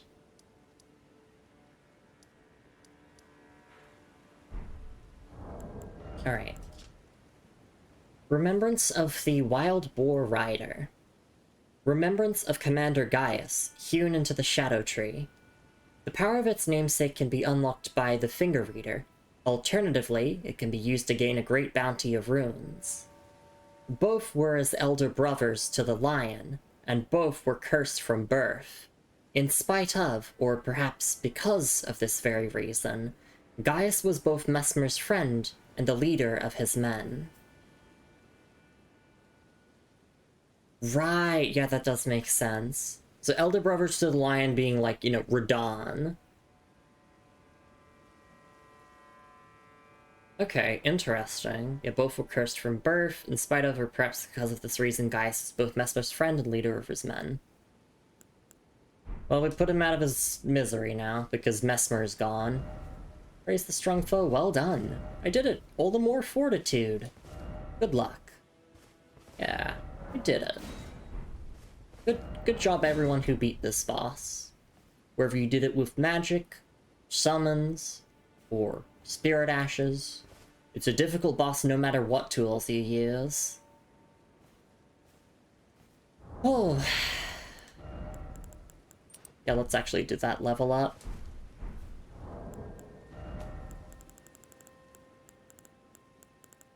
I just have to figure out the exact amount of runes I need.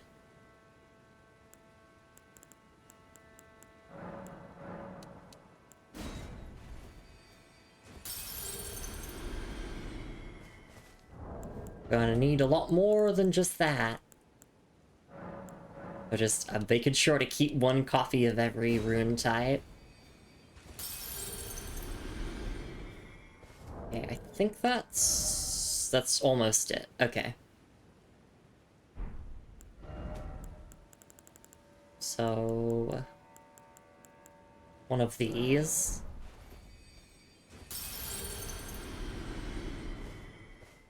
Alright. And I think that's our last level we needed to put into endurance. Yep. So now we are at the... what soft cap was it? It was the soft cap for the stamina gained, I believe. Or, no, was it max equip? I don't remember, but point is, 50 endurance is all I will ever need. And now we're getting to 55 strength and 25 dex, and then that's it. So that would put us at a total level of 225. Okay. And then I guess we could dump our remaining levels into Arcane, I guess. Everything but intelligence. Everything but intelligence with this girl.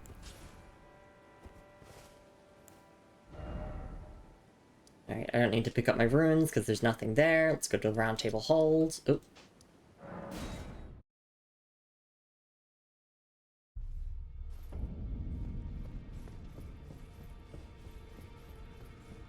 The two fingers are still having a conversation with the Greater Well.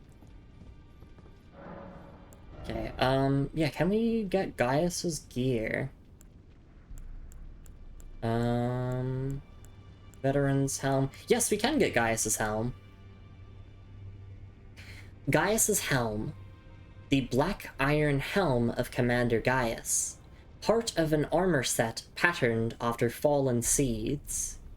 Gaius was the most senior disciple of the same Alabaster Lord who taught Radahn and Gaia gravitational technique. Okay.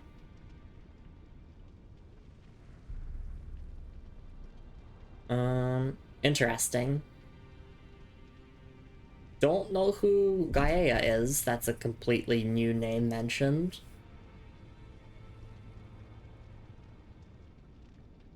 Let's see if the rest of the armor pieces have the same descriptions, but I just want to read this again in my head real quick.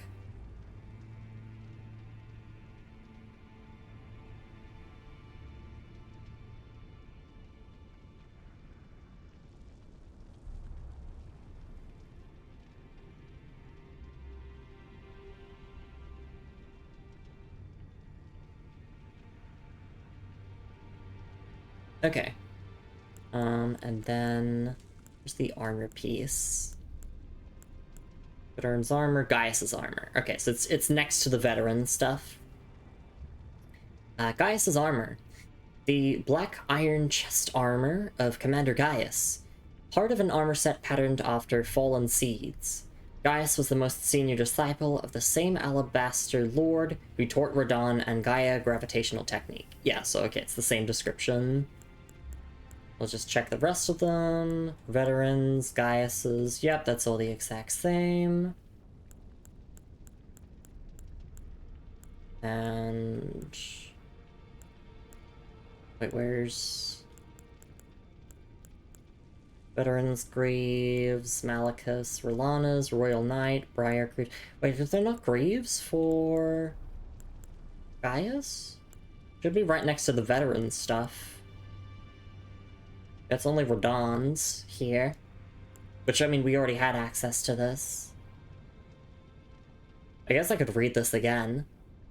Greaves depicting the Golden Lion, worn by General Radahn. The Golden Lion is said to symbolize Godfrey, the first Elden Lord, and his beast regent, Sarosh. From his youngest years, Radahn was naturally captivated by the Lord of the Battlefield. Okay, now let's see what we can actually get from the remembrance itself. Oh, it's over here. Okay. Which would almost suggest that you're meant to do Gaius between Putrescent Night and Midra.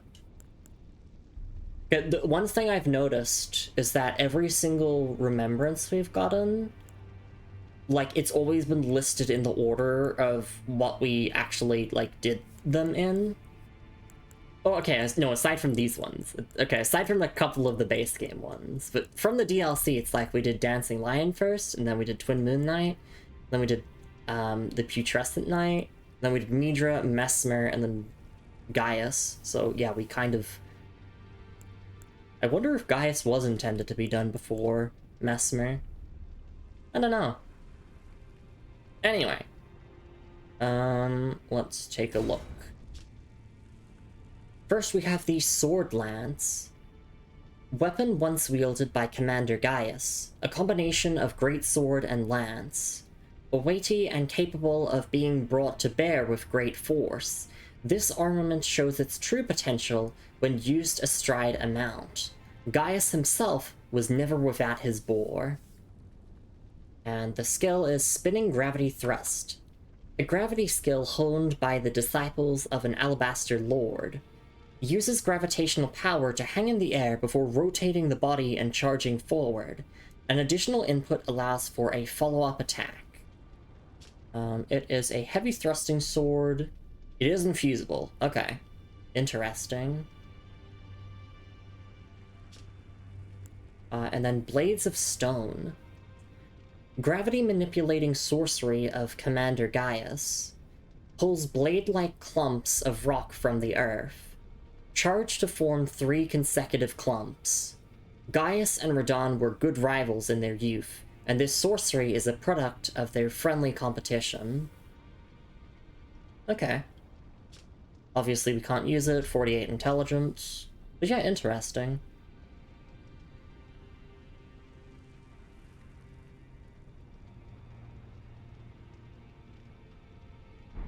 I guess I'll just look at this description again in my head.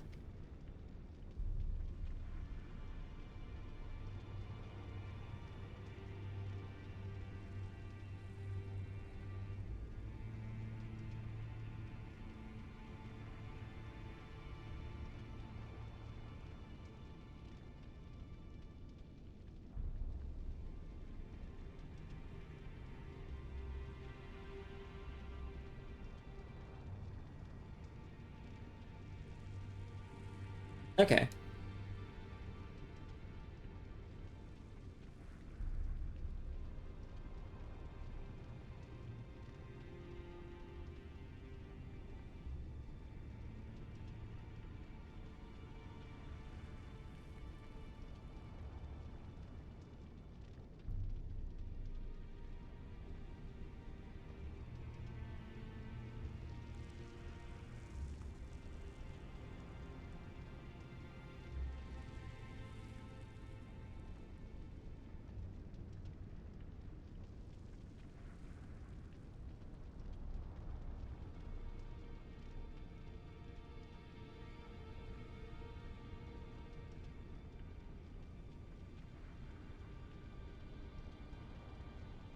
Sorry, my brain's just lagging at the moment. We will wrap up stream after this. Definitely feeling a wave of exhaustion just like suddenly hitting me. Thank you so much for the raid, Azura. I really do appreciate it. I hope you had a wonderful time with Xenogears. If you're not following Azura Stella already, you can do so with the follow button at the top of chat and also the link in chat. Thank you so much for being here. Thank you so much for trusting your community with me. We're just about to get wrapped up here, but I do really appreciate the raid regardless. Welcome in Leon Sable, and of course welcome in all the other raiders and Azura herself. Yeah, go check her out if you're not doing so already. She is a lovely Foxgirl Magus VTuber who specializes in playing a bunch of hidden gems, a whole bunch of indie games, doing a lot of pixel art, and also some game dev as well.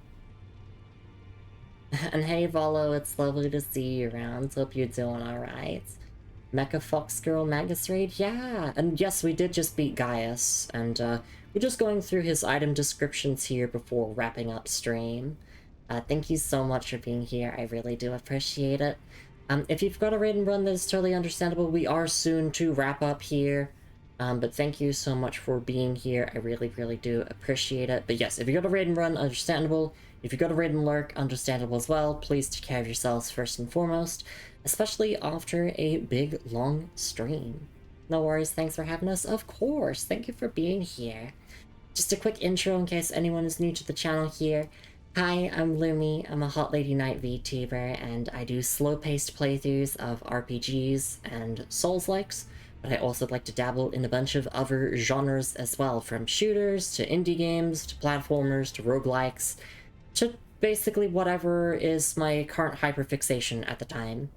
And we are here, we have been going through a first-time, blind, 100% all bosses, all NPC questlines, lore-focused playthrough of Elden Ring, including the DLC expansion Shadow of the Erd Tree. And we have defeated 2 major bosses today, and made a ton of progress in a lot of characters' quest lines as well, which has been very, very good.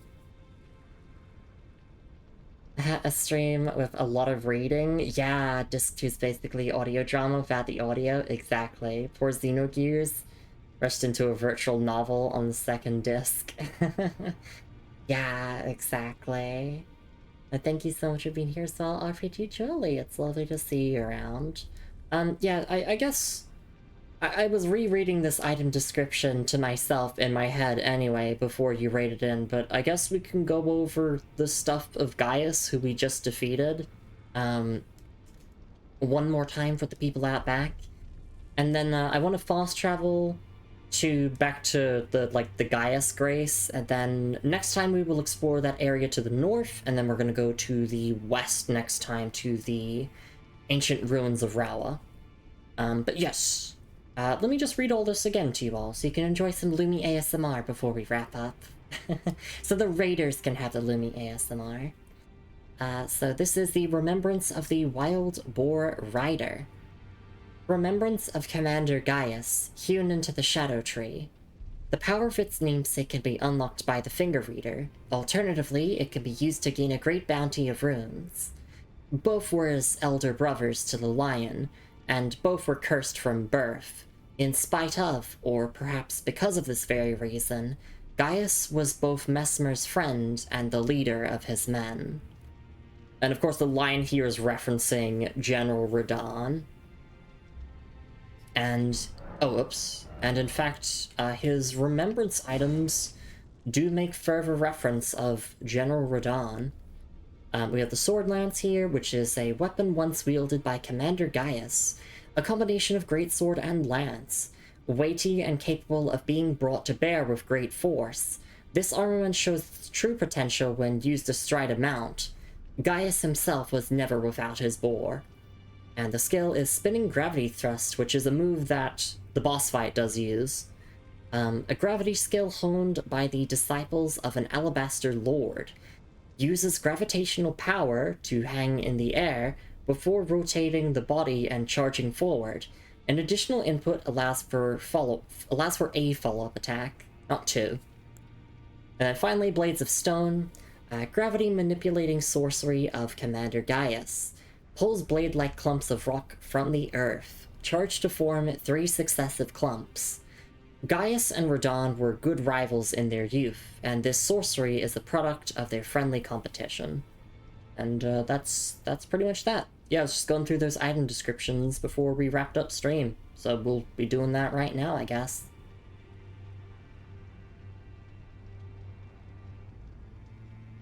Alright.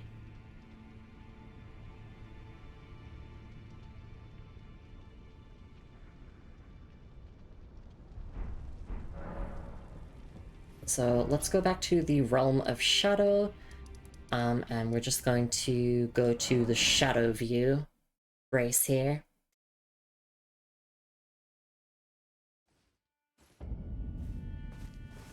Alright, and yeah, I mean, I guess I'll just rest at this grace, and we can wrap up there. We will be back tomorrow at the same time, same place with more Elden Ring.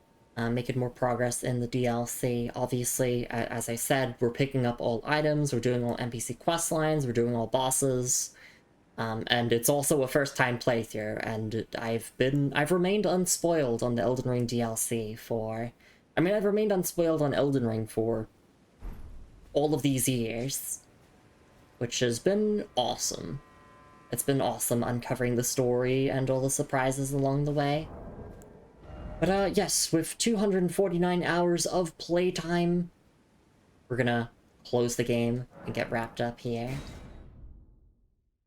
Yeah, Elden Ring's normally not that long unless you're a Lumi and you like to read every single item description and do everything in the game. Alright, just waiting for the game to close. That's all good. On Steam, it says I have a lot more hours. It says I have 282 hours. So maybe 300 hours by the end of this first playthrough, potentially? We'll find out. First run was easily 100 plus hours, and here I am with 300 plus most likely by the end of this all. Anyway, let me head on over here, and we can get things all wrapped up. Thank you so much, everyone, for coming by to stream. Hope you all had a lovely time with some more Lumi Elden Ring. A lot of progress today. Also, a lot of bits of lore. Very concerned with a lot of the lore revelations that we have uncovered. I'm remaining vague in case some of the raiders don't want to be spoiled, unlike Elden Ring lore, if anyone cares about that. I feel like most people, and most regulars here at the channel care about Elden Ring lore, but they already know the whole story, and I'm still experiencing it for the first time. But yes, thank you so much for being here, everyone. Hope you all had a lovely time with some more Elden Ring. As I said, we'll be back with more tomorrow at the same time this stream started, same place. And that'll be very exciting, getting to explore the northernmost section of the map and also the westmost section of the map. We're saving the northeast for a little bit later, since the spoiler-free guide that I'm following, specifically it's an NPC questline guide, so it doesn't actually talk about like progression of gameplay-wise, it just talks about following the NPC questlines. That mentions going to the northeast of the map a little bit later, so we'll be doing that later. But yeah, let me quickly promote the socials and the Discord server. You know where to find me off stream. I post my stream schedule every single week on both Blue Sky and Discord, and I also do upload these Elden Ring VODs onto YouTube.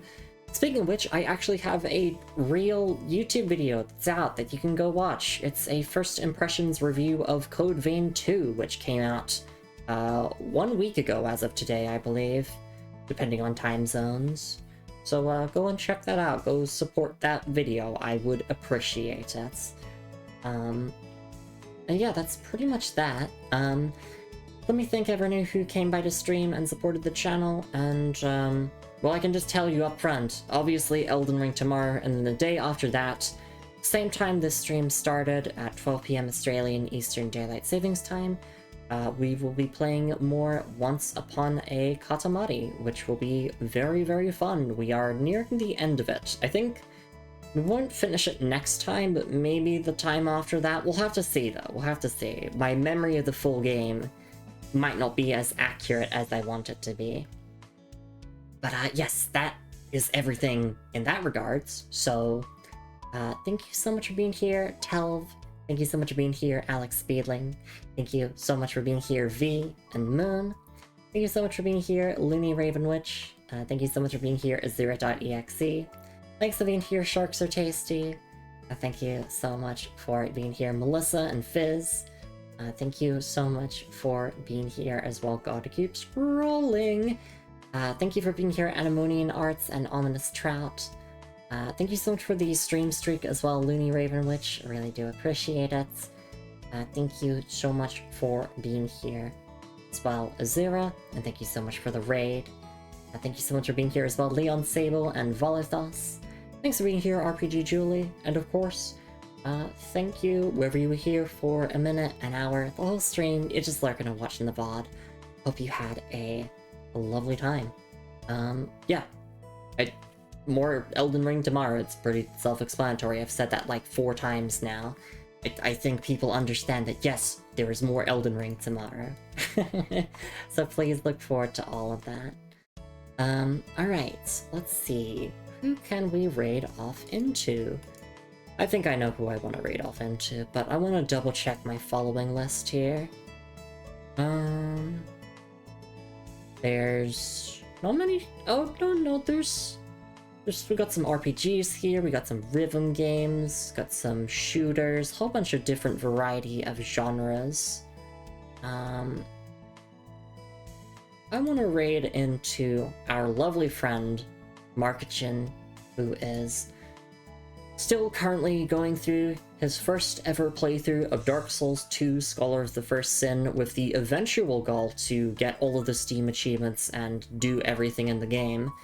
And right now he's just doing a bit of a cleanup of the base game, basically things that he missed before finishing the game and going to the first New Game Plus cycle, because that is required for New Game Plus, or for all Steam achievements.